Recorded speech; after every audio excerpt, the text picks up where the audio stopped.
Hello! Sorry, I'm in a bad mood. A good mood. I always get good and bad mixed up. What date is it? You don't need to know the date because this will go straight on. Come on then, start asking me some questions. Alright. I've just been doing Irish interviews this morning. Yeah. 2 in Galway and 1 in Limerick. Because we're off to Ireland. What? We're off to Ireland this month. Yeah, it's this month, Ireland. Yeah. Are you over it already? No, I'm looking forward to it. I'm taking my daughters. 2 of my daughters. I'm taking Maisie and Fran to the first bit. They were coming to the last bit. They were coming to Galway, Limerick and Wexford, but now they're coming to Derry, Belfast and Dublin. Because Maisie wanted to be at home for honeymoon. What's it called? Halloween. I'm so sorry. That's better. Yeah, I could do that actually. Anyway, I'll stop messing about. Don't ask me what I've got. Yes, let's talk about your literary endeavours of late. What have you been reading lately? I read The Numbers Game, Why Everything You Know About Football Is Wrong. Finished that last week, I think. It took me quite a long time to read it. Have we covered what I thought about it? Yes. Oh. You struggled with the graphs. The graphs. Well, I started this one anyway. He's stretching. Yeah, well, it was alright. It was a good book. I gave it, I think 6 out of 10. Whee! That slightly heavier read. And look, fridging heck. Look how thick it is. That's not good. It's like War and Peace and War again. And a bit of peace. Large print. I wish it was large print. It hasn't even got any photographs in it. Look, that's the first thing I look. You know, when you're just like about 2 pages into a book and you realise you're not going to finish it. You think, well, maybe there'll be a load of photos in the middle of the families. But it's an interesting book already, actually. It's concentrating on some of the atrocities committed in the Vietnam War. It's going to be, obviously it's not a light read, and it's not light reading about football like I've been, but how does it end up?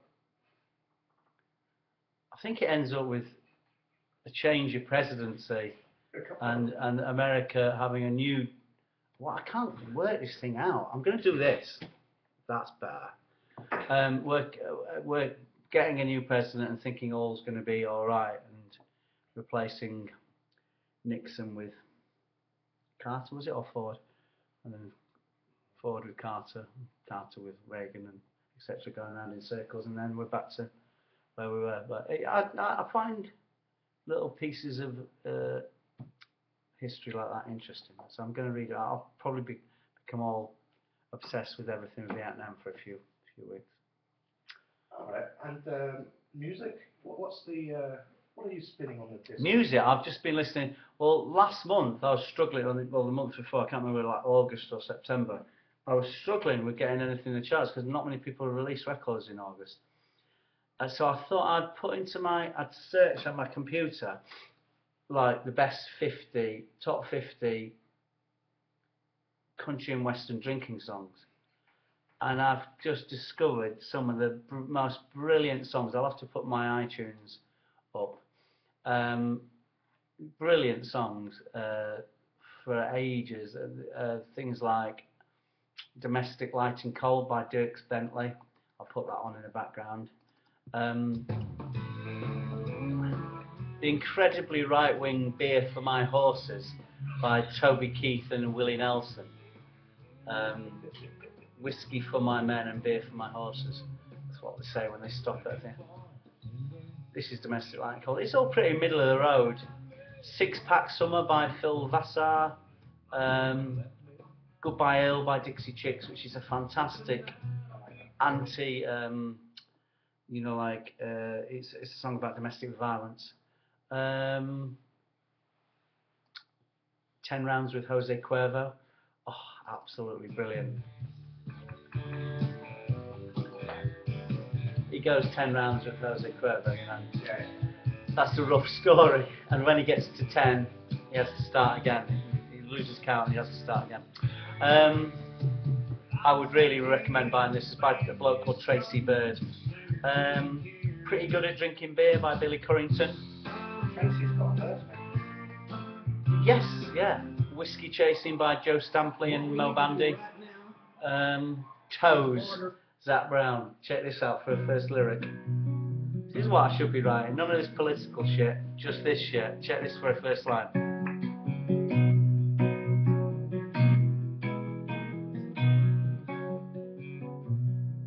I got my toes in the water, ass in the sand, not worrying a world of cold beer in my hand. Life is good today. Life is good today. Fantastic. Yeah, just crap like that I've been listening to. And having a whale of a time while doing so. I Love This Bar by Toby Keith. I Love This Bar. It was so successful for him that he bought and opened a chain of pubs called I Love This Bar. And I really want to go to one. Because if you listen to the lyrics, there's our sort go in there. You know, like there's proper down and out. That's the sort of place we don't want to go. Well, no, I do. I like. He lists the sort of people who go in there, and there's a. It's a spitting sawdust type place, you know. We are losers. Anyway, yeah. So I've been listening to all that sort of stuff, and it's been good fun. But it's very middle of the road. Hasn't affected your mood though, has it? It's not made me want to drink, no. No. No, because I realise I'm just going to go and get my fizzy water. Gin, really. No, it's made me realise there's fun in. Well, I mean, as you know, when I stopped drinking, I demanded that the other members of the band drink more. Good. So there's the same amount of drink being consumed by the band as a whole, which is a bit unfortunate for the others. Is that why you put a keyboard this time now? Yes, level it It's out. not for music. Yeah. Anyway, you were raving last time about Friday Night Dinner on Netflix. Oh yeah. Are you still? Yeah, I still like that. Was I watching Orange Is the New Black? Yeah, I might have mentioned that. Yeah, Okay. I really, really like that. That's got warmer and warmer and lovelier, and I just really like it. It's very much a story of a lot of sort of rough diamonds that have, you know, things have gone wrong with them in their life. I've not watched any decent films. I've watched a bit of Fresh Meat, which is shot in the King's Arms, which is a lot better than I thought it would be. And they are struggling to get a new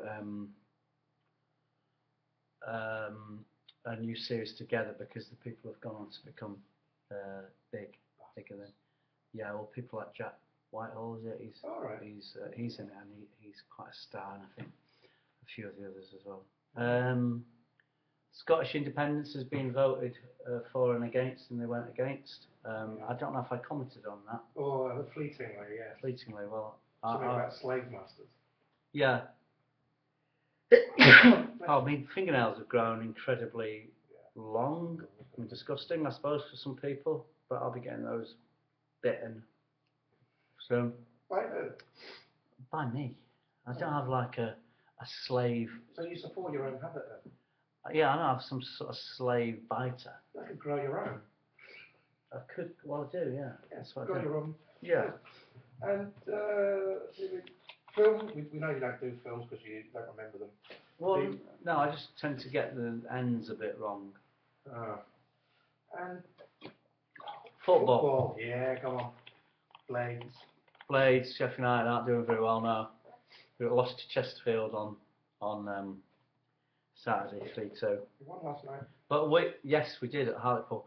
But it was an early kick-off, and I think they'd only told some of the Sheffield United players that it was an early kick-off because they went 3-0 up, I think, and we got it back to 3-2 when we kicked off. So it was like Chesterfield cheated, really.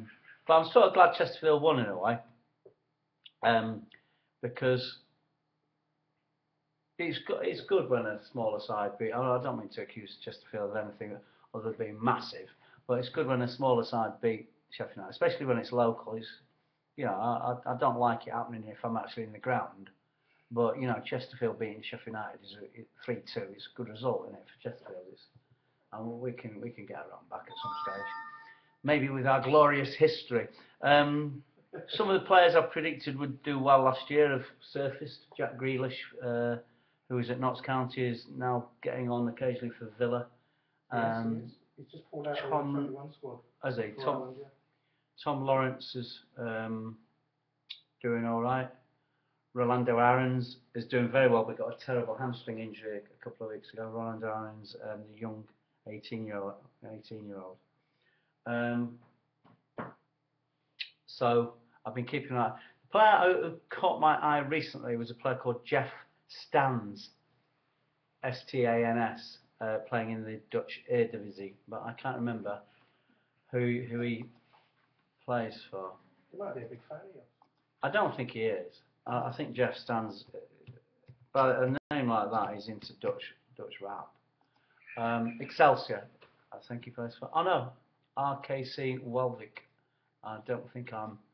Oh no, he does play for Excelsior, which is one of the Rotterdam teams, isn't it? It is. They're only playing for a 3,531 capacity, but he's a really good player. They have a partnership with Feyenoord. I don't like that. I don't like those spooky things going on behind people's back. But he's my player that I'm going to watch out for at the moment. And I'm going to have to go back to that page, aren't I? And the right winger for Volendam. We don't want any right. Can you have two left wingers? Well, he plays so far right that he's actually off the other side of the pitch and therefore left. So yeah, it works. Where are we? Will you be suggesting them to Nigel Clough next time you have a cup of tea with Nigel? No, I was talking about that the other day actually. I had suggestions before. Me and Rotherham went to see, when we used to write in Gran Canaria, we used to go and see a side called Gunnigan, who was the next village on, and it was a very small, it was like a shanty town around the ground. It was just corrugated houses, very, very poor, very working class place. And so I'm just looking up the glorious Volendam and looking up this player who plays on the right wing. His name is, where are we? That's just more money coming through the post box. That's what you do when you're a pop star. Just money comes through you. Brandley Kuas, and he's from Horn. He's only 22 years old.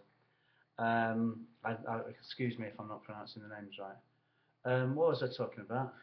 You and Rob went to see a team. Oh yeah, and yeah, there was a particularly brilliant. We used to, yeah, it's a very small place, and a particularly fantastic footballer, a very young lad, was playing when we went to watch him, and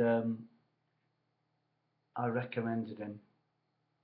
We weren't sure. We was a bit drunk at the match. Oh, we weren't sure whether it was our drunkenness or anyway. That player went on to be Juan Carlos Valeron, who he drunkenly noticed nobody could get the ball off him. That's what we noticed through our blur. He'll go far. And he went obviously on and went to play for Deportivo and Atletico and Spain.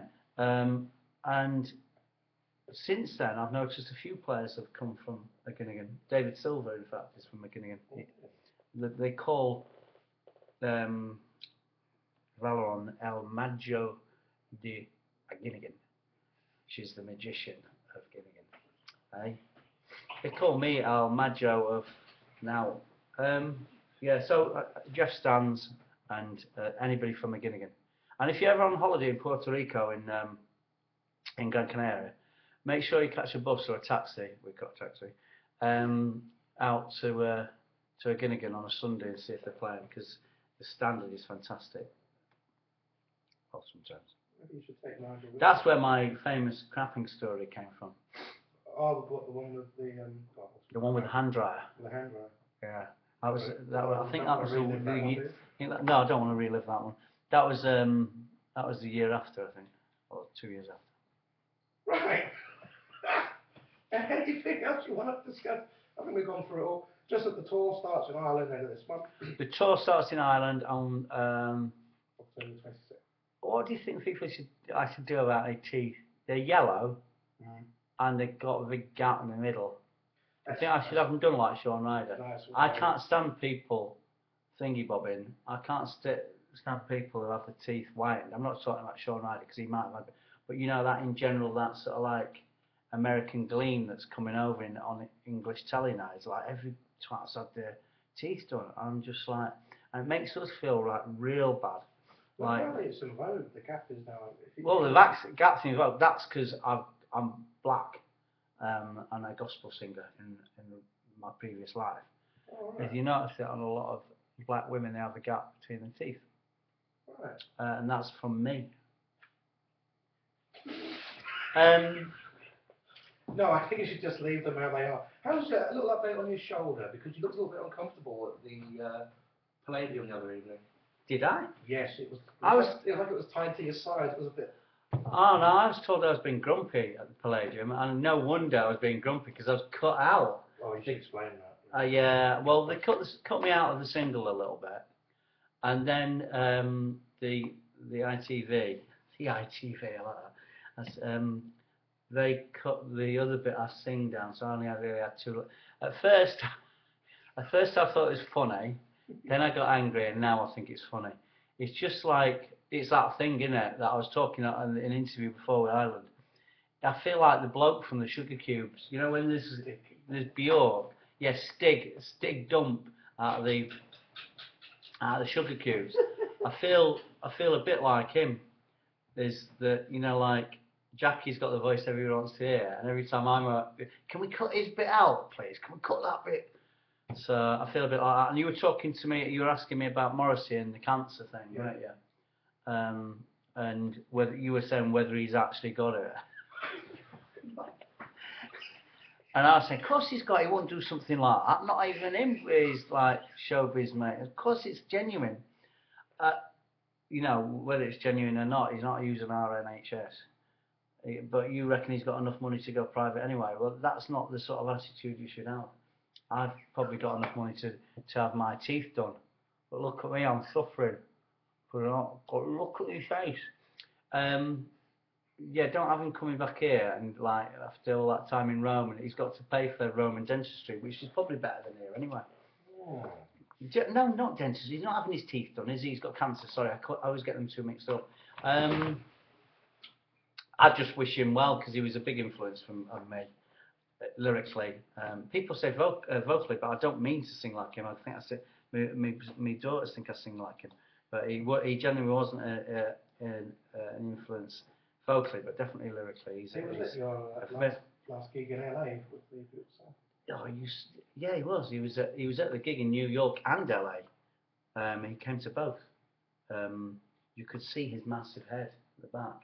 He's got quite a big head on a really small body.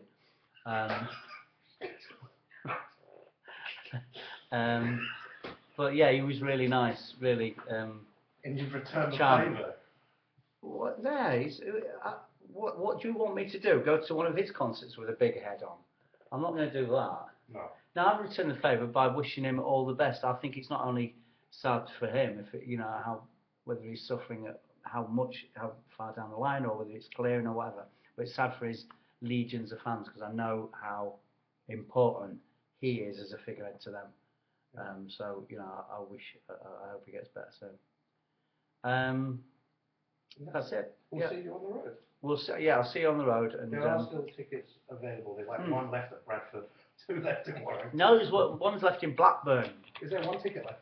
There's many tickets left in Blackburn. Really? Blackburn are letting themselves down. I know people from Burnley won't come to it, but yeah, Blackburn and Galway are the only two places we're struggling a little bit. Apart from that, we're flying. It's great. You should make a special offer. If they do come, you'll do something spectacular. Something spectacular. If you could, at Blackburn, I can do that at Blackburn. Blackburn only. Yeah, Blackburn only. Blackburn and Galway only. I can. Well, I'll be wearing a mask. Oh. Because it's Halloween. It is. All right. See you anyway. Get well soon.